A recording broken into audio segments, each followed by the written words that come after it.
I thought I'd show off some of this greenhouse garden. Some things are doing super fantastic. Besides the weed trees. Down here along this trellis, if you remember right, I had planted broccoli. I've got several cuttings off of it. There's still a couple of plants trying to make more shoots, but it's so hot right now that as soon as they pop out, they're trying to go make flowers. So I've been cutting them off and feeding them to the goats. And then there's calendula in here of different colors. And then I have some squash.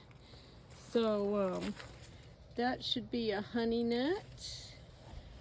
That I think should be a honey nut. And that one. And try that one. And then I think we're getting down. I think we got a couple of loofahs in here. And then down here at the end, a couple of Armenian cucumbers. So that's pretty cool. Can't wait for those. And then this row of 5-gallon buckets is all cherry tomatoes. So some of them have lost their tags, and I won't remember what order I planted things in, but I know there's a couple of each kind at least. So we'll figure out something when they make fruit. So this one is obviously a little round one. We'll see what it looks like. It might just be a big red cherry. This next couple are Pandorino, which is a lovely heirloom grape tomato from Italy. And then that's a black cherry. It hasn't got ready yet though. And let's see, that's also a black cherry. And then there's yellow pear, a couple of yellow pears, and then these are red pear. So like the yellow pear, but red. I haven't grown those before. They are supposed to be an heirloom, but I don't know where they're from. Whoops, you got kind of stuck. I've been trying to get my cages on these. I'm a little slow. And then I have things tucked in some of the pots, like this is Thai basil. I think this might be another red pear, or it's a sweetie, because that's a real round little fruit. So that's probably a sweetie. I think the next one's a sweetie. And then black cherry, another sweetie. And the last 4 have no tags, so I don't know what they are until they get ripe. So we'll see as we go along. And then on the inside, I still have a lot of herbs and peppers and a few tomato plants. But these 5-gallon buckets are the ones that I had planted cabbages in over the winter. And I picked the cabbages and planted all early girl tomatoes. And you can see that some of the cabbages, the stumps I left in the pots. I just cut them down and took off their heads. And some of them have survived and are trying to make new heads. So, and look at that. The first early girl tomatoes are starting to turn color. Woohoo! Tomato season is gonna start. And these plants are pretty loaded. There's a lot of fruit in here. I think this is even more fruit than I had last year on these guys. Look at, and bigger size.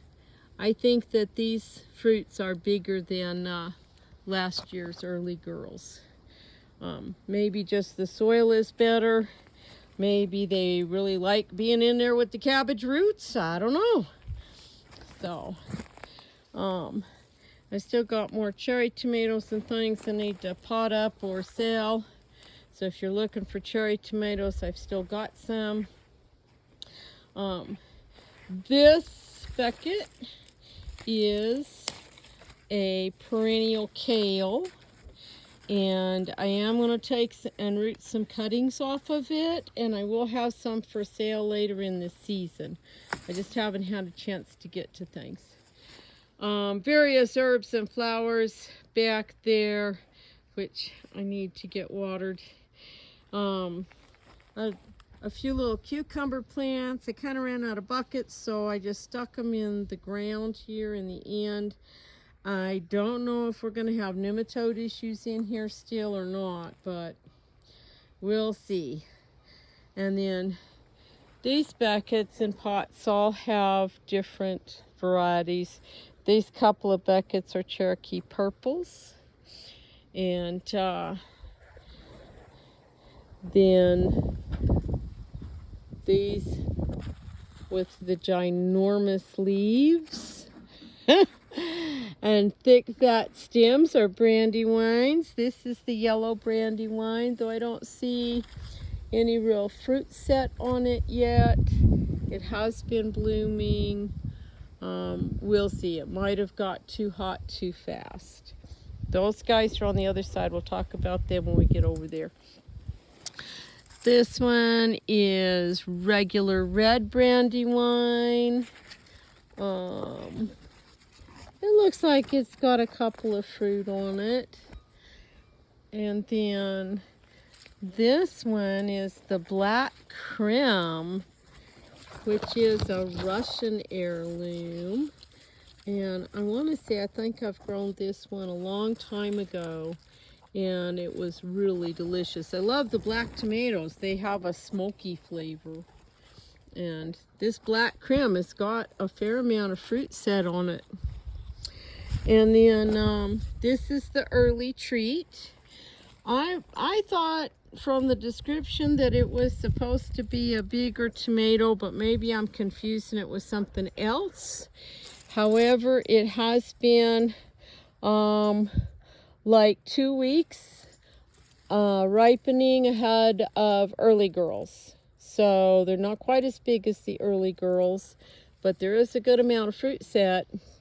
And oh my goodness, this basil smells delicious. I have basil. Each of these big blue tubs has 2 tomato plants, a basil, and a marigold.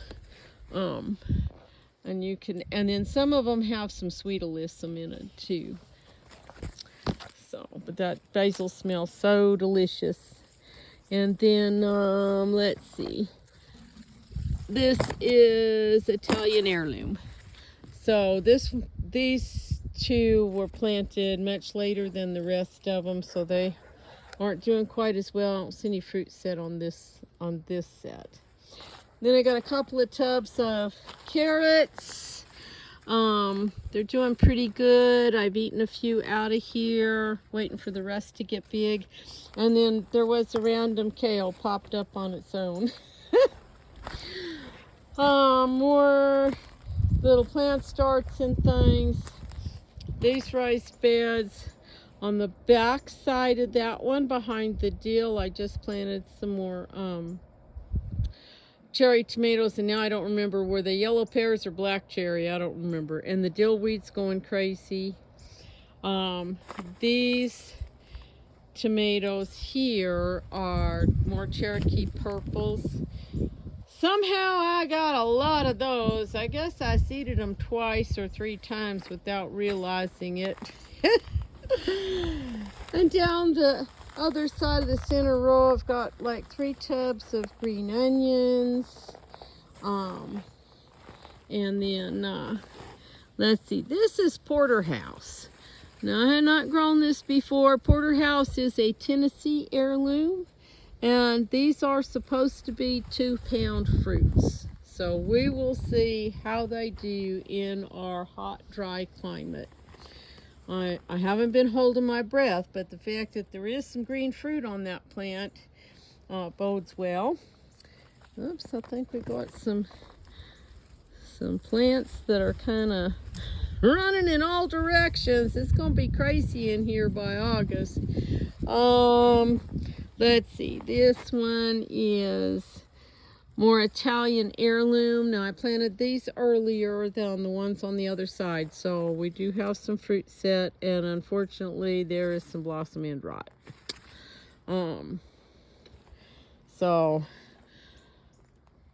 blossom end rot is, it is that the plant needs calcium, but sometimes it's not that they need the calcium, it's that they got dried out, they wilted, and they couldn't move the calcium to the fruit. That I think is probably what happened here. At some stage of fruit development, we got a little too dry and got a little wilted, and that's what we get. This is Big Boy Hybrid, and we're also seeing some blossom end rot on these. And I did put gypsum in all these pots before I planted tomatoes, so it's not that we don't have enough calcium, I don't think. I think it's just physiology. And then this one is Black Brandywine, and it is setting fruit. I don't know if it's still setting fruit now that we're like 101, 102 every day. I'll have to look at these flower clusters in a day or two and see if they fall off or if they've got fruit on them.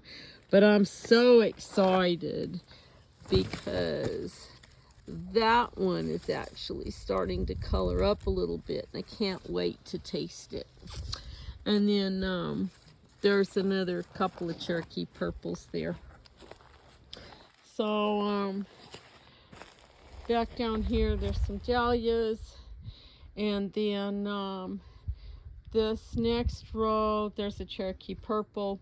There were two in that tub, but one died and I replaced it with an Amish paste. More Cherokee purples. I think that's most of this row here is Cherokee purple. And then these tubs, like this is a Mexican tarragon, and like it doesn't have a really strong scent like when you rub the leaves, but I tasted some of the leaves the other day and they do have a very nice strong tarragon licorice flavor. And then the red leafed holy basil, which I can't wait to try that in tea. And this tub has a random hollyhock. And more Cherokee purples. And then these last three tomatoes are Black from Tula, which is a black tomato I've grown in the past. They were some of the last ones that I seeded, so they're a little behind everybody else, so we might not see any tomatoes from them till the fall.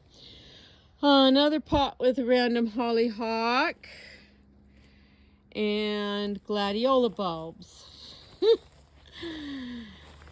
And then around the corner, more herbs and plants and things. That is a raspberry hiding from the heat. I don't remember what kind it is. This is a thornless blackberry, and I have gotten to eat a couple of fruit off of it. Looks like there's another one going to be ripe pretty soon. And then that tub is a blackberry, which I think it's done. This fruit here is actually the blackberry, and that plant over there is a raspberry.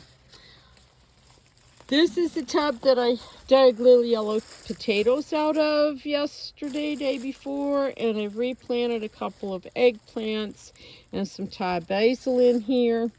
There are more pots of tomatoes on the wall, and I planted some more eggplant and Thai basil in this tub where I took some potatoes out. So I will just keep planting things as things come out. That's the secret to getting a lot of production out of a really small space, is having things always ready to plant as you go.